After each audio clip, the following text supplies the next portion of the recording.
কাজের লোক বল তো, তোর মা কি কাজের লোক আমি? তা আমাকে কেন বলছো? আমি কি করব? বলবো না? তোর মা সবসময় আমাকে গালি দেবে, আমার বাবা মাকে গালি দেবে কেন রে? মাফ করো আমাকে, মাফ করো। বৌমা। হ্যাঁ মা।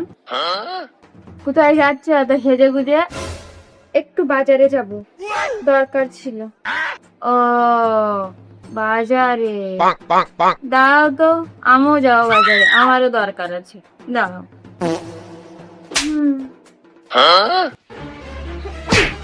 তোর মারা তো সমস্যা কিসের রে আমাদের নিয়ে? যখন একটু টাইম স্পেন্ড করার জন্য বাড়ির থেকে বেরোবো, তোর মা পাছে ধরবে কেন রে?